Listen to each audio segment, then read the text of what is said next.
Mga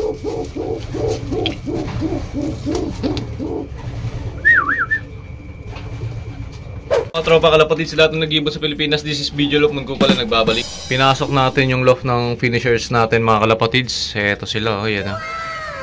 So, itong mga finishers natin mga kalapatids, kasabayan ng mga flyers natin lumipad dyan ah.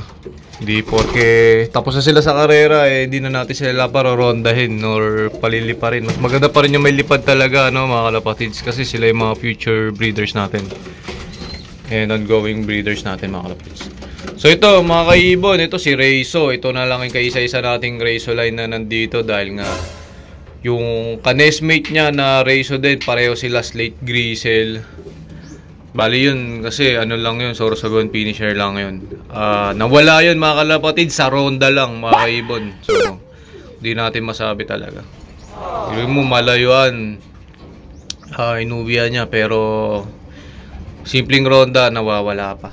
So ito, balik tayo sa topic mga kalapatids. Kaya ako siya tinututok. Kakamustahin natin dahil nag-hatch na siya.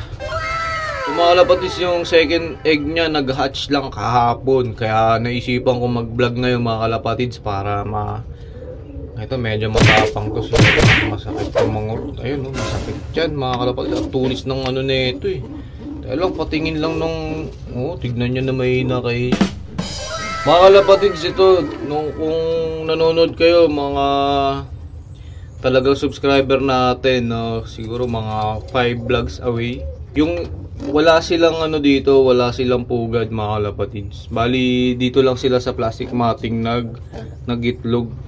So ang ginawa nila, yung mga hibla-hibla na yan mga kalapatids, gumawa sila ng konti. So napansin ko hindi siya pang matagalan dahil yung dalawang itlog niya nahuhulog doon. Parang doon sa natin, tapunan ng poops nila. Doon sa yung butas na ito mga kalapatids. Nahuhulog doon. Ginawa ko na ng paso siya. So parang nag-isang araw pa yung itlog na doon na isa eh. Tapos di na nila nililimliman. So ngayon ginawa natin ng nest. Ito ngayon buhay na buhay. Ayan ngayon pisang-pisa mga kalapatids. So susuksukan natin yan, panglaro natin yan dahil nga anak yan mismo ng Trenton natin na cock. Slate grisel din yun mga kalapatids. Ayun yung nasa taas, yan. So apari finisher yun mga kalapatids. So ginawa lang natin breeder dahil nagbutas na siya ng apari. Then ito naman is Alin Sama finisher to, no? Unang south natin mga kalapatids. Nung nagkarga tayo ng katbalogan, ito di na nakakarga ng katbalogan dahil after 3 days yata or 2 days bago siya nakabalik. So itong Reiso Alin Sama natin, kaya tumawid dagat na to, matibay na rin to mga kalapatids, pwede ng pang breeder talaga. So ayan na siya, meron tayong Reiso line mga kalapatids. Ayun ganda. Ang sakit mangurot niya ang gato, talagang protective siya mga kalapatids. Ayan na. Ay, sorry. Yan. Ating guluhin si Reiso dahil mainit yung ulo niya sa akin. Mga kalapatids. Ngayon, ito. Bababa natin yung anak ni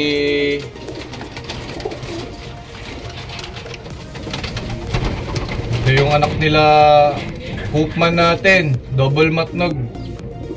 No mga kalapatids, tsaka anak ni Santa Ana. Si Santa Ana is nabaril, kaya nag-see you tomorrow sa Santa Ana. May vlog tayo nun mga kalapatids. Ito mga kaibon, ito yung mukhang blue bar yung isa mga kalapatids. Mukhang blue bar to.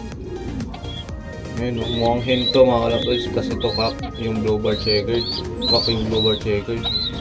Ayun. Ayun yung unang papisa natin mga kalapatids. Ito na yung sing-sing kakarga natin sa kanila. Marami-rami to, may inner ring.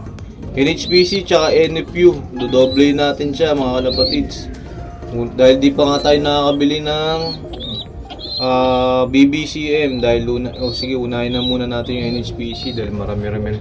Ito na yung next natin susuksukan mga kalapatids. Dahil di pa nga tayo nagkakasa ng mga breeder natin dyan mga kalapatids. Plano ko January ang natin dun. Para makapag-focus tayo dahil nga medyo busy tayo ngayong December. Alam ko kayo din mga kalapatids. Ayan, suksukan natin itong mga to. Mga kalapatids, nasuksukan na natin.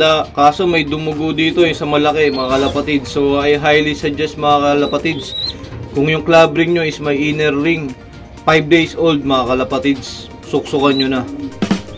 5 days old mga kalapatids. Huwag nyo nang paabuti ng 7 days old mga kalapatids. Nagkamali tayo, na late tayo nung kasa. Ayan na, double ring. Di pa sila nasusubuan ng magulang nila.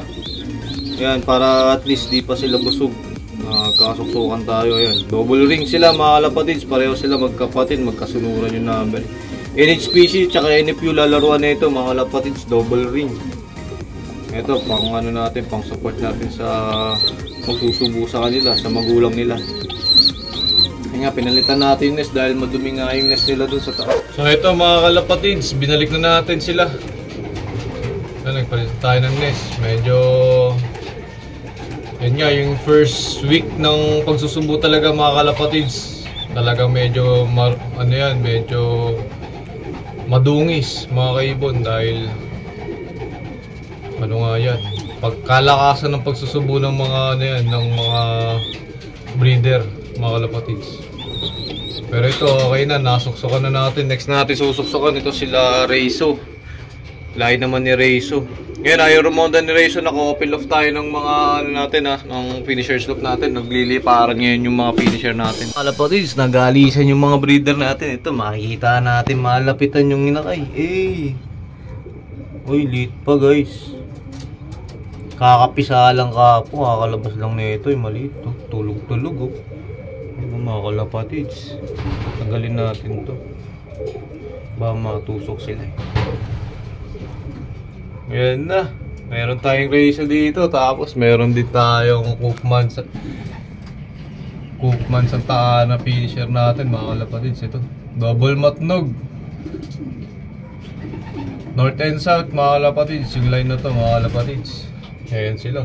Wala, iniwanan sila ng mga magulang nila mga kalapatids. Nakawit na yan. Dito wala pa ba? Wala pa mga kalapatids. Mga kalapatids, magbabawang tayo sa mga natin, panglaro. Tsaka sa finishers natin mga kalapatids. Rumoronda nga yung mga finisher mga kaibon. Di natin sila makikita.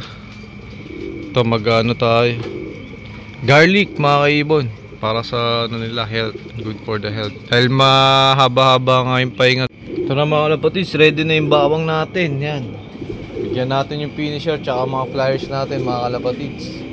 Wala pa rin yung mga finisher natin. Talagang lumayo sila mga kalapatids ha. Awit sila. Mukhang na-miss nilang lumipad mga kaibon.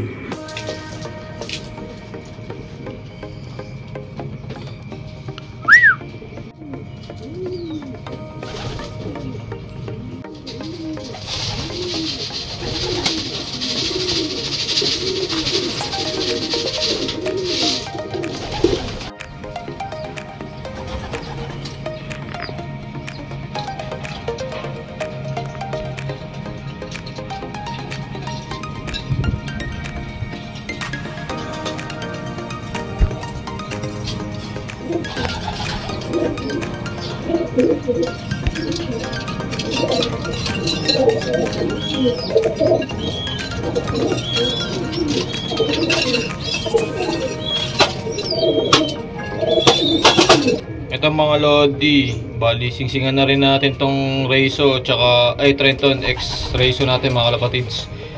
Bali pang 5th day na nila mga kalapatids.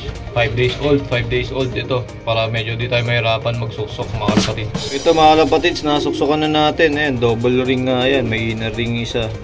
NHPC NFU ang lalaroan na ito.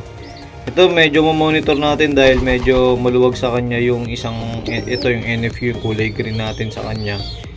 Yan yung blue green na NFU banded, medyo maluwag sa kanya. Yun yung i-monitor natin, sana hindi mahubad sa kanya mga kalapatids. So yan, and syempre ito yung malalaki na natin, talagang lumabas na yung kulay nila. Kaya may pabaon tayo sa kanila lagi, sa magulang nila. Yan, medyo okay naman na to, yung dalawa. Lumabas na yung kulay nila mga kalapatids.